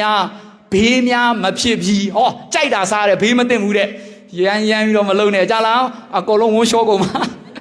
သူကအာနိသင်ကအဲ့လိုရှိတယ်ဇဏေတိတတိတံပါကံနဲ့ဟုတ်တယ်မလားတတိတော့ထားကြတယ်ကောင်မကြီးတို့ကြားလားကျမ်းမာရေးနဲ့ညီအောင်စားသူမှသူဖုန်းကြီးတို့ဟောတာတက္ကနာထားကိုလုံးရမယ့်တာဝန်ကကိုကျမ်းမာရေးကိုဘာလုပ်ရမလဲစောက်ရှောက်အစာမကြည်တာတွေမစားနဲ့ကျမ်းမာရေးနဲ့မညီတဲ့ဟာလားအကျော်အမျိုးမျိုးခင်မီအချိုရည်မျိုးမျိုးရှောင်းရှင်းလားဦးစင်းပြောလားတတိထားကြဟုတ်ပြီအဲ့ဒါစားလို့ရညာစားတော်ညာဘေးများမဖြစ်ပြီးတဲ့စာကတော့အဲ့လိုပြောတယ်ဆောင်ပုတ်လေးကဟုတ်လားမဖြစ်ဘူးလို့မှတ်တာပေါ့နော်နံပါတ်၄အကျိုးကဘုန်းကြီးတွေမှာဟိုနာတွေကပြောတယ်သင်္ကန်းများစွာ9လမှာနော်ထားလို့ရတဲ့အကြောင်းပေါ့အပြစ်မရှိဘူး10ရက်လွန်နဲ့ကြိုက်တဲ့လောက်ထားအဲ့ဒီလိုပဲမိမိတို့ရဲ့ပစ္စည်းတွေကလည်းကြိုက်တဲ့လောက်ထားဘေးမသိမ့်ဘူးပေါ့ဟုတ်တယ်မလားပစ္စည်းများစွာထားတော်ညာဘေးများမရှိပြီးကြိုက်တဲ့လောက်ထားတခိုးလည်းမခိုးဘူးတဲ့ကြာလားမင်းစိုးတွေလည်းမသိမ့်ဘူးတဲ့ကြာလားမီးလည်းမလောင်ဘူးတဲ့အဲ့လိုအဖြတ်စည်းမခံရဘူးပေါ့ဘေးတွေမသိမ့်ဘူးပေါ့တဲ့ဟုတ်လားယုံလားယုံနေဆိုဖွင့်လာပေးလိုက်ကုံသွားမယ်ယနေ့ခေတ်ကြီးမှာတတိထားကို့မှာကိုစောက်ရှောက်ရမှာကို့တောင်းဝန်ဟုတ်တယ်မလားသူ့မှာသူအကျိုးရှိတာမရှိတာခဏထားကိုကတော့လုံလားရှိဖို့မလိုဘူးလားလို့လားကိုပစ္စည်းအာရခတမ္မတာဖျားဟောတာတဲ့ကိုရရှိတာတဲ့ပစ္စည်းတွေကိုစောက်ရှောက်ထိမ့်သိမ့်ပြရမယ်ဟုတ်တယ်မလားအဲ့ဒါကြီးငါကထိန်လူရှင်လှုပ်ထားတယ်ဆိုသွားမထားနဲ့ပြောင်းသွားမယ်ဟုတ်ပြီနော်ကဲနောက်ဆုံးတစ်ချက်ကပါလဲတခါကြီးတို့မကြီးတို့ရေတန်ဃာတော်တွေမှာတန်ခီးကဖြစ်ပေါ်လာတဲ့သင်္ကန်းတွေကိုကထိန်အာနိသင်ရှိတဲ့ဥစဉ်ပဲပိုင်လားမပိုင်ဘူးလားကျန်တဲ့ဥစဉ်တွေကို तू ကပေးခြင်းပေးခွင့်ရှိတယ်မပေးခြင်းလည်းမပေးလို့ရတယ်အဲ့ဒါသူ့ရဲ့အစွမ်းပဲအဲ့လိုပဲမိမိတို့ပစ္စည်းတွေကိုဟာလားသူတစ်ပါးတွေကမိမိတို့မပေးဘူးဆိုယူလို့မရတော့ဘူးတဲ့ကောင်းလားမကောင်းဘူးလားကိုပစ္စည်းများသူတစ်ပါးယူသွားကင်းပါသည်ဆိုလိုက်အိမ်ငိုက်ပြေကိုပစ္စည်းများသူတစ်ပါးယူသွားကင်းပါသည်တကောင်မကြီးတို့ပစ္စည်းတွေကိုမပေးဘဲနဲ့မယူဘူးဆိုမကောင်းဘူးလားကောင်းလားကောင်းခြင်းဇောတိကလို့လို့ပေါ့ဟုတ်လားဇောတိကတထေးကြီးအစာတသက်ကြီးကမတရားသိမ်းတယ်မဟုတ်လားသူပစ္စည်းတွေကိုရလားသိမ်းလို့ရလားမရဘူးလေကွာဘုံတကူနဲ့ဒါသင်္ကန်းတွေလူခဲ့တဲ့အစွမ်းတွေဖြစ်မှာပေါ့ဟုတ်တယ်မလားဒီကထေအာနိသင်လည်းဖြစ်ခြင်းဖြစ်နိုင်တယ်ဇောတိကတထေးကြီးကြားလားဒါကြောင့်မို့သူပစ္စည်းတွေသူသွားတိုက်တယ်စစ်တက်တွေနဲ့သွားသိမ်းတယ်သိမ်းလို့ရလားယနေ့ကမှဇောတိကလို့တထေးတွေရှိလားမရှိတော့အကုန်သိမ်းနိုင်အောင်သိမ်းခြင်းအကုန်သိမ်းလို့ရတယ်ကြားလားဇောတိကတထေးလိုမျိုးဖြစ်မှသိမ်းလို့မရဘူးဇောတိကအစာတသက်ကြီးလူလည်းရလားလက်စွပ်၅ကွန်းချွတ်ခိုင်းတာရလားအစာတသက်ဆင်ပြောင်၅စီးအားရှိတယ်လက်တွေကချွတ်တယ်ဟိုကောင်ချွေးစည်းကြတယ်ဥစဉ်လည်းကြားနေပြီကြားလားဥစဉ်ကအော်လို့ကြားတာဟိုကလွတ်လို့ကြားလားကြားဖို့ရင်တူလားရေးဟိုကောင်ကလောဘနဲ့ကြားတာဥစဉ်ကတကောင်မကြီးတို့တိစေခြင်းလို့ကြားတာတူလားရေးမတူဘူးကြားတာချင်းချွေးချင်းတူပေမဲ့ဟုတ်လားစိတ်ထားခြင်းတူလားရေးမတူဘူးဟိုမှာစာတသက်ကြီးချွေးစည်းတွေပြန်သွားတယ်ကြားလားချွတ်လို့မရအဲ့ဒါမျိုးကိုပစ္စည်းများသူတစ်ပါးယူသွားကင်းပါသည်ဆိုတာအဲ့ဒါကထိန်အာနိသင်ရဲ့အကျိုးဖြစ်ဆရာတော်ကြီးတွေထည့်ဟောတာဟုတ်ပြီလားအဲ့ဒါလဲမိမိတို့စနေတိတတိတံပါကံရမိမိတို့ရဲ့စေတနာကံတူသောအကျိုးပေးနိုင်ရင်တော့မိမိတို့စိတ်ထားရင်ထားနိုင်တဲ့လောက်တော့အဘိဓမ္မာသဘောအရတော့ရှိနိုင်ပါတယ်တခါကြီးတို့မရှိဘူးလို့ဦးဇင်းမပြောရဘူးကြားလား ဖယားဟောတော့မရှိဘူးအခုပြောတာဒီအားလုံးဟုတ်ပြီလားဒါပေမဲ့အဘိဓမ္မာသဘောအရဒီအကျိုး၅ပါးကတော့တက္ကမကြီးတို့ရနိုင်တဲ့သဘောတော့ရှိတယ်ဟုတ်ရလားတက္ကကြီးတို့ရေအဲ့ဒါကိုမကိုစဉ်းစားဖို့ရလားမရလားအရေးမကြီးဘူးကိုမကိုကာကွယ်စောင့်ရှောက်ဖို့ကအရေးမကြီးဘူးလားကြီးတယ်ဒါဒီအခုလိုမျိုးကထိန်အာနိသင်တွေအခုလိုကထိန်အကျိုးတွေရတာဗဒ္ဒဝဂ္ဂီညီနော်ဘယ်20လဲ30ဒီလိုအရှင်မြတ်ကြီးတွေကျေးဇူးကြောင့်တက္ကကြီးတို့တက္ကမကြီးတို့အခုလိုကထိန်ကိုအကြောင်းပြု၍ကုသိုလ်တရားတွေမရဘူးလားရလားကဲကထိန်ကိုအကြောင်းပြု၍ဒါနတွေလုပ်ခွင့်မရဘူးလားသီလတွေစောင့်ခွင့်မရဘူးလားမေတ္တာတွေပါများခွင့်မရဘူးလား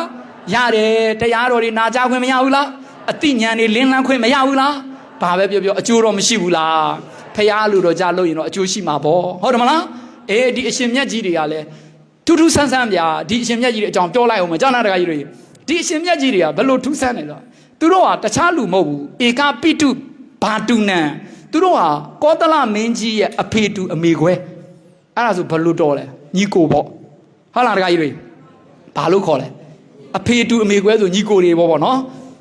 ်ဒီညီနောင်၃ကျိတ်ဟာတာမန်ပုဂ္ဂိုလ်တွေမဟုတ်မင်းကြီးမင်းသားတွေဘာတွေလဲတက္ကကြီးမိုက်တွေမင်းကြီးမင်းသားတွေနော်တက္ကကြီးတို့သူတို့တွေကဘာလုပ်တယ်ဆိုတော့မြတ်စွာဘုရားရှင်ဘာနာတိပြီးဥရဝေဒတောအုပ်မှာသတင်းသုံးနေတဲ့အချိန်ဒီမင်းသား30ကဘာလဲလို့မဟုတ်ပျော်ပွဲစားထွက်တာလူဘဝတုန်းကအကြောင်းပြန်ပြောပြဖို့ကြားလားဒီရှင်မြတ်ကြီးတွေအထုပ်ပတ္တိလေးကိုဘာကြောင့်ဘုန်းကြီးဖြစ်လာတာလဲသိစေရှင်သေးတာဒီရတကာတွေမြဘုန်းကြီးဖို့မလားလို့ပေါ့လေကိုကလည်းနည်းနည်းဆွဲကြည့်အောင်မယ်ဦးစင်းရဲ့အကွက်တွေဝင်အောင်ဟုတ်လားအဲ့လိုမျိုးသူတို့ကမင်းကြီးမင်းသားတွေပဲအားလုံးကဇနီးချိုးလေးတွေရှိကြတယ်တယောက်မှတော့ဇနီးမရှိဘူးလူပြိုကြီးပေါ့တခါကြီးတို့မှလည်းလူပြိုကြီးတယောက်ပါမလားတာဆိုတာဘာလားအဲ့လိုမျိုးအဲ့ဒါတကယ်ချင်းဒီညီနောင်၃စိတ်ပျော်ဝဲသားထွက်ပေါ်လေတော်လဲသွားဖို့အဲ့အရက်ပလင်းတွေလည်းပါတာဗောရန်နေကေဆိုဘီယာတွေလည်းပါမှာဗောအတားကင်တွေငါကင်ဟုတ်လားကိုခိုင်ဦးအဲ့လိုနဲ့ပါတော့ဘာလုပ်လဲဆိုတော့သူတို့ရဲ့ညီကို၃ချိတ်မှာတယောက်ကလူပြိုကြီးဆိုအဆင်မပြေဘူးတဲ့အဲ့ဒါနဲ့မိန်းမတယောက်ငှားသွားတာကျန်တဲ့မကြီးတွေမိန်းမတယောက်ငှားသွားတာပတ်စံပေးပြီးငှားသွားတယ်ပျော်ဖို့ပေါ့လေအဲ့ဒါတော်တယ်သွားကြပြီးတော့ပျော်ကြတယ်ပေါ့အဲ့မှာဘီယာတွေတောက်မှာပေါ့ယနေ့ခေတ်ဆိုကြလားအရက်တောက်တာမကောင်းဆိုတော့အဲ့ဒီမှာလည်းတွေ့ရသေးတယ်ကြလားအဲ့ဒီမှာသွားပြီးတော့အဲ့ဒီသူတို့ငှားသွားတဲ့အမျိုးသမီးကကိုချင်းတီလာတိတ်မကောင်းဘူးလေဟုတ်လားကိုချင်းတီလာမကောင်းတော့ဘာလုပ်လဲဆိုတော့သူတို့ကလည်းမူးယူနေတော့မေ့တယော့ပေါ့အရက်တောက်ရင်ဘာဖြစ်တတ်လဲမေ့အရက်တောက်ရင်ကောင်းလားမြတ်စွာဘုရားကငကိုရီးယားနဲ့ပုထုဇဉ်တွေကအယူလို့ဟောထားတာဟုတ်လားပုထုံဇဏောအုံမတ်တကောငကိုရီးယားယူချင်နေတဲ့ပုံကိုယ်တွေအရက်ဗီဇာတွေမြင်းစေးတွေရှူလိုက်မှတော့ပို့ပြီးမယူသွားဘူးလားအဲ့ဒါပဲကိုဘဝကိုမဖြတ်စည်းရဘူးတကာကြီးတို့ကြားလားဘဝမှာအောင်မြင်ရှင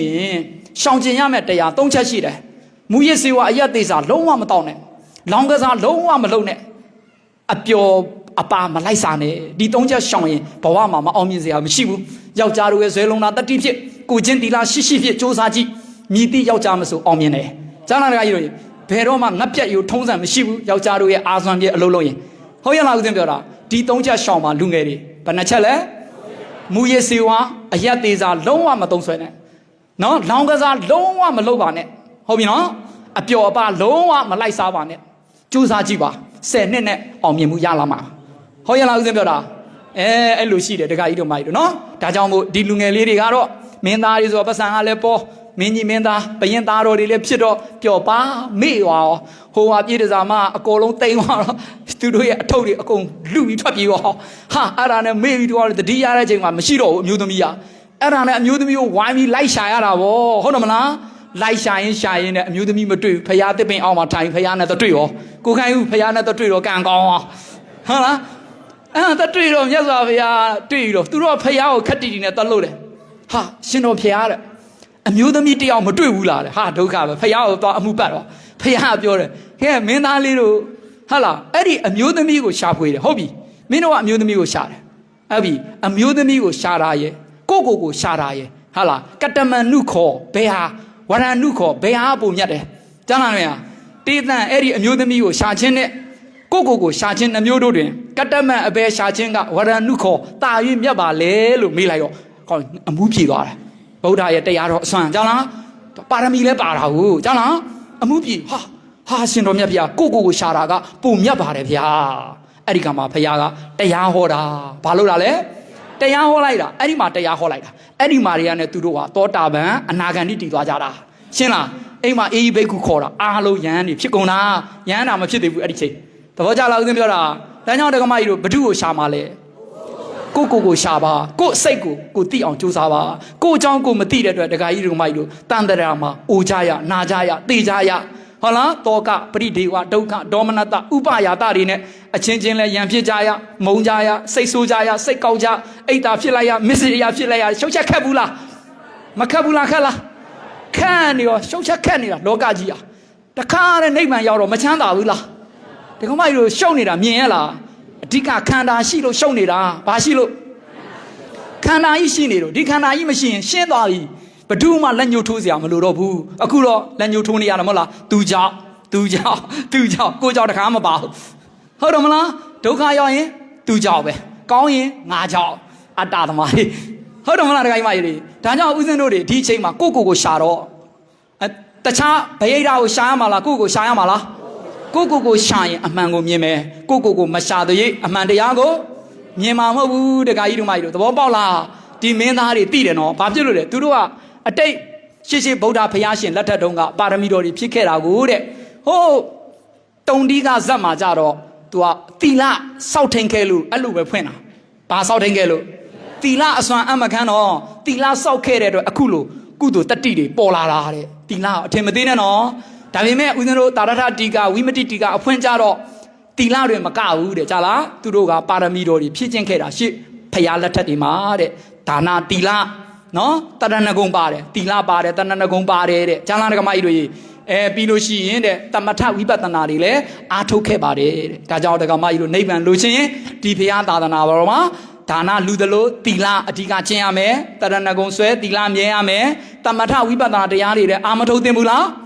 းအဲ့လိုဆိုရင်လိုက်ဆိုအာရဟံကိလေသာကင်းစင်တော်မူသောမြတ်စွာဘုရားအာရဟံကိလေသ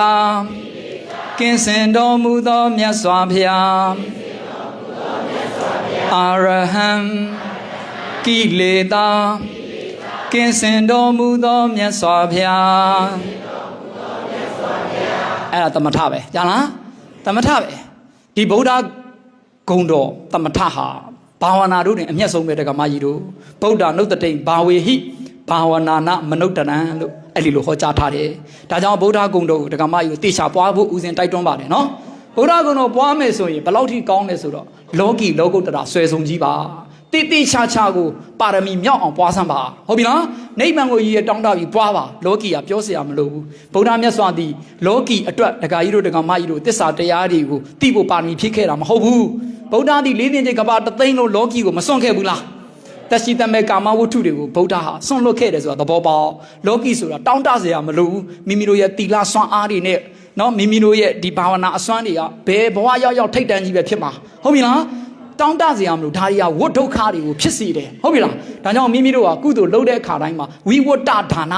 ဝိဝတ္တသီလဝိဝတ္တသမထဝိဝတ္တဝိပဿနာဖြစ်ရမယ်ဂုံတွေလက်တွေလိုပြီးတော့ဒါနမလုပ်ပါနဲ့သီလမဆောက်ပါနဲ့ဘုရားဂုံတော်တွေမပွားပါနဲ့ဟုတ်ပြီလားတကယ်ကိုငြိမ်းချမ်းစေခြင်းလို့ကိုရင်ထဲမှာလောဘမီးတွေဒေါသမီးတွေမောဟမီးတွေမာနမီးတွေအိတ်တာမစ္စရိယမီးတွေငြိမ်းချမ်းစေလူချင်းမှုတွေကုံဆုံးစေဖို့အတွက်ဗုဒ္ဓဂုံတော်ပွားရတာ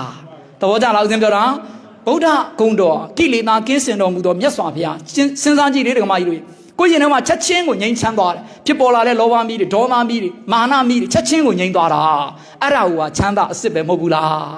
ဒကမကြီးတို့ဆွေငွေဥစ္စာစီစဉ်ယတနာယာဓုအာနာတွေကတကယ်ချမ်းသာလို့လားစဉ်းစားကြည့်ဒကမကြီးကိုယ့်ရဲ့မျက်မြင်ပဲပြစ္ဆုတ်ပိုင်ကြီးမှာကြည်ကြဟုတ်တယ်မလားအမျိုးမျိုးပြောင်းလဲနေတယ်အမျိုးမျိုးဖြစ်ပြတ်နေတယ်ဟုတ်တယ်မလားအမျိုးမျိုးပြောင်းလဲဖောက်ပြန်နေကြတယ်လောကကြီးမှာကြည့်တယ်ကိုယ့်ရဲ့ပတ်ဝန်းကျင်ကိုကြည့်လိုက်ကိုယ့်နိုင်ငံကြီးကိုမျက်လုံးဖွင့်ပြီးကြည့်လိုက်ဘယ်လောက်ပဲယာဓုကြီးနောက်ခဏလေးပျောက်သွားလိမ့်မယ်ဟုတ်လားဘယ်လောက်ပဲစီးစိမ်များနောက်ခဏလေးပျောက်သွားလိမ့်မယ်ဟုတ်ရဲ့လားဦးဇင်းပြောတာဒါချမ်းသာအစ်စ်မဟုတ်ဘူးဆိုတာကိုယ်တွေ့မျက်မြင်နေပဲမဟုတ်ပေဘူးလားဖခင်ကတော့လွန်ခဲ့တဲ့နှစ်ပေါင်း2500ကျော်ကဟောကြားခဲ့ပြီးပြီတပ်ပေသင်္ခါရအနိစ္စတွေဟုတ်မလားဒါကြောင့်မိမိတို့ဗုဒ္ဓဂုံတော်ကိုနိဗ္ဗာန်ရည်ရွယ်ပြီးတော့ပွားများရမယ်ဘာရည်ရွယ်ပြီးပွားများရမလဲအဲ့လိုဗုဒ္ဓဂုံတော်ကိုတစ်လုံးပဲပွားစမ်းပါဦးဇင်းကအာမခံတယ်အပေပိတ်ပြီးဘာပိတ်ပြီးဘာမှထွေထွေထူးထူးစဉ်းစားမနေတဲ့ကောင်ယုံယုံကြည်ကြည်သာပွားလိုက်အာရဟံကိလေသာကင်းစင်တော်မူသောမြတ်စွာဘုရားပူဇော်လိုက်အာရဟံကိလေသာကင်းစင်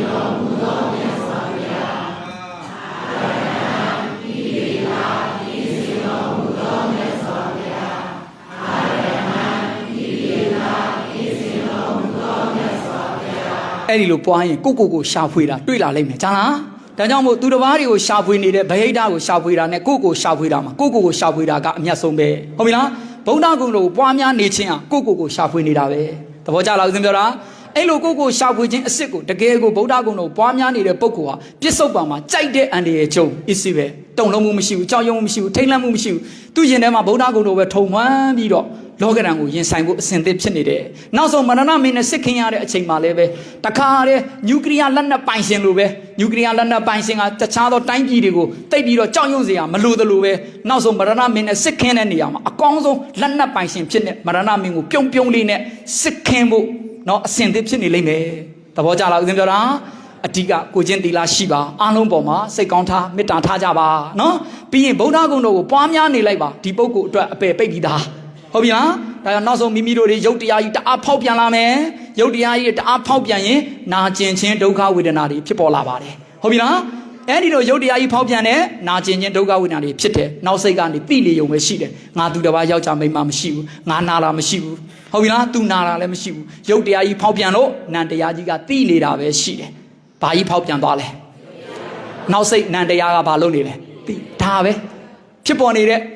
ဆင်းရဲခြင်းဟာဒုက္ခဝေဒနာလို့ခေါ်တယ်ငါမှမဟုတ်တာဟုတ်လားရုပ်တရားကြီးကငါလည်းမဟုတ်ဘူးဒုက္ခဝေဒနာငါလည်းမဟုတ်တိနေတာလည်းငါမဟုတ်ဘူးဟုတ်ပြီလားရုပ်တရားကြီးဖောက်ပြန်တဲ့နာကျင်ခြင်းဒုက္ခဝေဒနာတွေဖြစ်လာတယ်နောက်စိတ်ကတိနေတယ်ယုံရင်ချုပ်ရင်ယုံနံတွေဖြစ်ပြီးပြတ်နေတာပဲရှိငါမဟုတ်သူမဟုတ်ဘူးယုံနံတွေသူ့မှာသူဖြစ်ရင်ပြတ်ရင်အလုံးလုံးနေတာ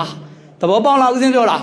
အဲ့လောက်တော့တက္ကမကြီးတို့နှလုံးသွင်းလိုက်ပါဟုတ်ပြီလားအဲ့ဒါဝိပဿနာအနေနဲ့အစစ်မဟုတ်တော့လည်းပဲနှလုံးသွင်းအနေနဲ့မှန်တယ်လို့ခေါ်တယ်နှလုံးသွင်းအနေနဲ့မှန်တယ်အဲ့လိုမှန်ရင်အပယ်ပိတ်တယ်အဲ့လိုမှန်ရင်ဒါပဲကိုယ်ရင်ထဲမှာတီလာရှိပြီးသားအားလုံးပေါ်မှာမေတ္တာထားပြီးတဲ့သူတော်ကောင်းတယောက်အနေနဲ့တေကန်ဒီအချိန်မှာရုပ်တရားကြီးတအားဖောက်ပြန်ပြီးနာကျင်ခြင်းဒုက္ခဝေဒနာတွေပြင်းပြတဲ့နံဖြစ်လာမယ်နောက်စိတ်ကတိနေမယ်ဒီလောက်ပဲသဘောထားလိုက်ယုံနံတွေဖြစ်ပြီးပြတ်နေတယ်အဲ့ဒီပေါ်မှာယုံနံကိုနှလုံးမသွင်းတော့ဘဲနဲ့ကိုယ့်ရဲ့အမြဲတမ်းနေ့စဉ်အာစိတ်နှကံပွားများနေကြအတိုင်းအာရဟံကိလေသာကင်းစင်တော်မူသောမြတ်စွာဘုရားပြီးသွားပြီဇလန်တိန်သွားပြီအဲ့ဒီပုဂ္ဂိုလ်ကအောင်မြင်သွားပြီဘွားမှာနားလဲလားဦးဇင်းပြောတာပြီးသွားပြီဘာမှမကြောက်တော့ဘူးဒီမြေအိုးကြီးကိုခွဲပြီးတော့ရွှေအိုးကိုယူလိုက်ရုံပဲရှိတော့တယ်သဘောကျလားဦးဇင်းပြောတာပြီးနောက်ဆုံးဒီယုံနံတွေပေါ်မှာနှလုံးမသွင်းတော့ဘူးသူ့မှာသူယုတ်တရားကြီးကတအားပဲဖောက်ပြန်ဘလို့ပဲဖောက်ပြန်နာကျင်ခြင်းဒုက္ခဝင်တွေကြီးတာတွေသေးတာတွေခ ्यू မဆိုင်တော့ပဲနဲ့ဒီလိုမျိုးနှလုံးသွင်းပြီးတော့အာရဟံလေးပဲပွားပြီးတော့နောက်ဆုံးမှာသုတိစိတ်ကျသွားလိမ့်မယ်။ကြာရင်မိမိတို့မြေအိုးကြီးကိုခွဲပြီးတော့နတ်ပြည်6ထပ်ကြိုက်တဲ့ပုံရွေးလို့ရပါတယ်။ကျင်းနဲ့လားဦးဇင်းပြောတာ။ဒါပဲလေဘဝမှာဘာပဲပြောအရှုံးမရှိအောင်တော့မကြိုးစားသင့်ပြီဘူးလား။ဦးဇင်းတို့အနေနဲ့မညံဖုန်ညာမျက်နှိပ်ပံကိုဒီဘဝဖြစ်နော်မျက်မှောက်ပြုတ်ပြီးတော့အမျက်မထွက်ရင်တော့မရှုံးစေရဘူးဟုတ်တယ်မလား။အ ਨੇ ဆုံးတော့လူဘဝတက်တာတဲ့နတ်ပြည်ဘဝတော့မသွားသင့်ဘူးလား။အဲ့ဒီနတ်ပြည်ကနေတဆင့်ဒီဂုံတော်ဆွမ်းအားကြီးကနိဗ္ဗာန်ကိုရည်ရတောင်းတခဲ့တယ်ဟုတ်လားအသက်ရှင်တန်ရှင်အခိုက်မှာလည်းပဲဒါနတွေစွမ်းနိုင်တယ်လို့လုပ်ခဲ့တယ်တိလာတွေကိုအကောင်းဆုံးဖြစ်ခြင်းခဲ့တယ်အားလုံးပေါ်မှာမေတ္တာထားခဲ့တယ်ဗုဒ္ဓဂုံတော်နှလုံးသားမှာတကယ်ကိုနိဗ္ဗာန်ကြီးရတောင်းတပွားများခဲ့တဲ့အတွက်နတ်ပြည်ကနေပါရမီတော်တွေကပို့ရင့်ပြီးတော့နတ်ပြည်ရင်တဆင့်ဆက်လက်ပြီးအဲ့ဒီသမထနဲ့ဝိပဿနာကိုကူးလိုက်မယ်ဆိုရင်ချက်ချင်းနတ်တော်တာပန်တော်ဖြစ်နိုင်တယ်ကျေနပ်ပြီလားဦးဇင်းပြောတာအဲ့ဒီနတ်ပြည်ကနေပဲအစင်စင်မညံဖုန်ညံမြတ်နိဗ္ဗာန်ကိုလွယ်ကူကူကြီးနဲ့မျက်မှောက်ပြုလဲနိုင်မှာဖြစ်တယ်ဆိုတဲ့အကြောင်းဟောကြားရင်းနဲ့ဒီနေ့ကုသိုလ်ကောင်းမှုအဆုစုကိုအားလုံးရေစက်သွန်းချအမျှပေးဝေကြပါကုန်စို့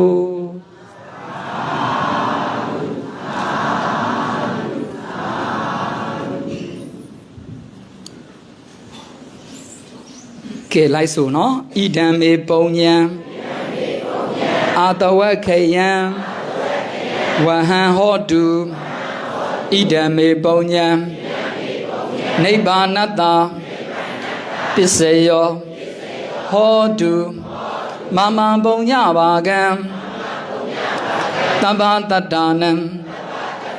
ဘာစီမိတေတဗ္ဗေမေတမံပုံညပါကံလဘိတဝါဒုခိတာမုဒိတာဘဝန္တုဤကုသိုလ်ကောင်းမှုအဆုစုဤအဖို့ပါကကိုကျေးဇူးကြီးမှာမိဘနှစ်ပါးတို့ဆွေဟောင်းမျိုးဟောင်းကိုဆောင်နဲ့အိမ်ဆောင်နဲ့လမ်းဆောင်နဲ့ရက်ကွက်ဆောင်နဲ့ ရွာဆောင်နဲ့မြို့ဆောင်နဲ့တောဆောင်နဲ့တောင်ဆောင်နဲ့အာကာသစုဘုံမစုယုတ်ကစုနတ်ပေါင်းတို့အား၎င်းနတ်တို့တနှင့်တရားမင်းကြီးအား၎င်းငရဲတနှင့်ယမမင်းတို့အား၎င်းသာသနာတော်မြတ်ကြီးအားစောင့်ရှောက်လျက်ရှိကြကုန်သောစတုလောကပါလာနတ်မင်းကြီးများအား၎င်းအထူးသဖြင့်ဓမ္မဝိနည်းလင်္ကာရစာသင်တိုက်ကြီးအားစောင့်ရှောက်လျက်ရှိကြကုန်သောနတ်မြတ်နတ်ကောင်းနတ်မြတ်မပေါင်းတို့နှင့်တကွာအာလုံးသောဝိနည်းဒုက္ခိတာဒုက္ခိတာတတဝါပေါင်းတို့အားအမြတ်ပေးဝေပါ၏အမြတ်ပေးဝေပါ၏ထိုပုဂ္ဂိုလ်တတဝါအားလုံးတို့သည်ဘုရားတပည့်တော်တို့နှင့်ထတ်တူထမြကုသိုလ်ကောင်းမှုအဆုစု၏အဖို့ဘာကကိုအမြရာကြကုန်သည်ဖြစ်၍အမြရာကြကုန်သည်ဖြစ်၍ကိုယ်စိတ်နှဖျားချမ်းချမ်းမာမာချမ်းချမ်းသာသာရှိကြကုန်သည်ပီတိမောင်လွှမ်းဝမ်းမြောက်သောစိတ်ဖြစ်ကြပါစေကုန်သတည်းကုသိုလ်အမြတ်အမြတ်အမြတ်ယူတော်မူကြပါကုန်လောသာဓုသာဓုသာဓုကုသိုလ်အမြတ်အမြတ်အမြတ်ယူတော်မူကြပါကုန်လောသာဓုသာဓုသာဓုကုသိုလ်အမြတ်အမြတ်အမြတ်ယူတော်မူကြပါကုန်လောသာဓုသာဓုသာဓုတဗ္ဗေတုံမေဒုက္ခိတာဟောထဒုက္ခပိမုစ္စထအလုံးသောသူတော်ကောင်းတွေကိုယ်စိတ်နှပြချမ်းမြေ့သားရကြပါစေခန္ဓာကိုယ်ဒုက္ခအကြီးမှလည်းအမြန်ဆုံးတွန့်မြောက်နိုင်ကြပါစေရှေ့ရှေ့ဗုဒ္ဓဘုရားရှင်လက်ထက်တော်တုန်းကဝိတာခအနာတပေစိတ်တဒုကျွဲတို့ကဲ့သို့လဲဗုဒ္ဓမြတ်စွာသာသနာတော်မြတ်ကြီးကိုဗုဒ္ဓဘုရားရှင်ဤဓမ္မဝိနည်းတော်နဲ့အညီဗုဒ္ဓအလိုတော်ကြအတိုင်းသာသနာပြုနိုင်ကြပါစေ